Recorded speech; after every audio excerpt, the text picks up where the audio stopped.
प्रहसन पलटि सर्वशिक्षा अभियान पुअर नाम लेखाइबा 4 मासरू ए कार्यालय से कार्यालय हेउछंती बापा। सरकार शिक्षा को प्राधान्य दे 6 रु 14 वर्ष बयसर समस्त शिशु को गुणात्मक शिक्षा प्रदान करिबा पई सर्वशिक्षा अभियान योजना रे निःशुल्क रे शिक्षा जोगाइबार प्रावधान थिबा बेले संबलपुर जिला जमनकिरा ब्लॉक रे एही योजना हाटरे पड़ी दांडरे गडुथबा भली दृश्य देखिबाक मिलुछि। सूचना अनुसार संबलपुर जिला जमनकिरा ब्लॉक सरडा पंचायत पथुरिया ग्रामर बलराम देहुरी निज पुओ रंजन देहुरी को पाठ पढ़ाइबा पई विद्यालय आरंभ करी गोष्ठी शिक्षा अधिकारी कार्यालय को दौड़ी दौड़ी नयात होइथिबा बेले आज को प्राय 4 मास हेबाकू जाउथबा बेले शिशुटीर नाम लेखिबारे विफल होईछि जमनकिरा हाई स्कूल एवं जमनकिरा शिक्षा विभाग कार्यालय। विगत 4 मासरू बारंबार पुओर नाम लेखाइबाकू जमनकिरा हाई स्कूल को आसुथबा सत्वे तांको नाम लेखि पारु नाहांती एही विद्यालयर शिक्षक माने।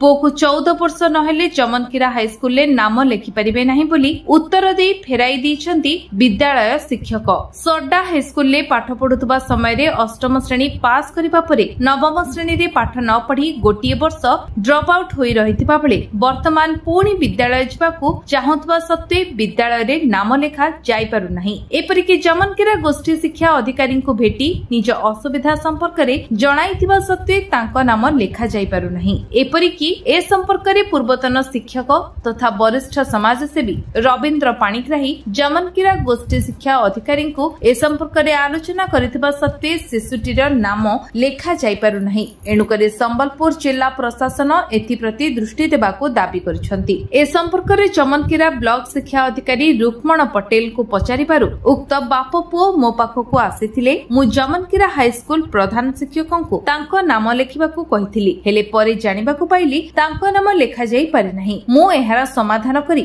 शिशुटीर नाम लेखाइबाकू चेष्टा करिबी बोली निज प्रतिक्रिया रे कहिसंती। हेले विडंबनार विषय शिक्षा अधिकारी आदेश परे मध्य जमनकिरा हाई स्कूल प्रधान शिक्षक काहेकि तांको नाम लेखिले नाही ताहा तदंत सापेक्ष। मो ना बलराम देहुरी आज्ञा आउ मोर पिलार तार एडमिशन लागि आइथिली स्कूल गली हमर पंचायत हाई स्कूल के जमनकिरा ने गली बोली सेने गले नी सेनके करी ये करछन लास्ट रे बी ऑफिस ने आसली ने गले समरपुर जोर के पड़वा बोली कहछन काना कहछन जमनकिरा पंचायत हाई स्कूल का कोन जइथिले काना कहले से माने कहछन जे इने हे नी पारे 14 वर्ष नि हेले गरी कहछन बोले अबे आपको छोरा एडमिशन हे पारला कि नहीं पारला नहीं पारला परे आसंदा वर्ष जिगरी हेबा गरी कहछन बोले आपन काना दाबी करबे सरकार के जेना गली तो इने नारा लेखवार कथा 3 मास हला नबरे दौड़ू छन ताको ने के भी नहीं परवर आज आस काल आस कहछन के भी आउ जे भी आसले नहीं परवर। मोर ना रविंद्र प्रसाद पाणिग्राही समाजसेवी जमनकिरा आउ अजी हमर गोटे पिला एडमिशन लगे आइतला 9 क्लास रे ताको से जमनकिरा हाई स्कूल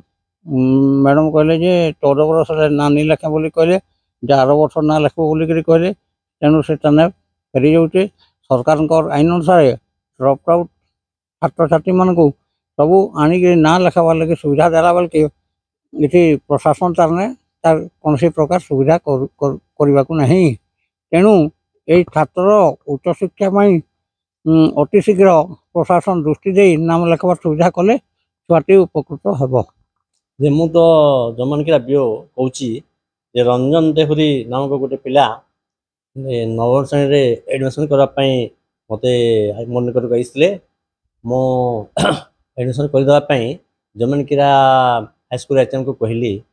किंतु जमनकिरा हाई स्कूल एचएम कहले सरडा ग्राम एचएम को कौन से एडमिशन करेंगे सार इन 14 वर्ष रु अधिक नहेले हेब ना बोली कहन सब से कहले मते फल ये पिलार आम 9म श्रेणी एडमिशन करने आम चेष्टा करूँ आडियो को भी जनइबू। ठीक है। संबलपुर अब्दुल गुलाम कादर का रिपोर्ट विश्व विजय न्यूज ओडिशा।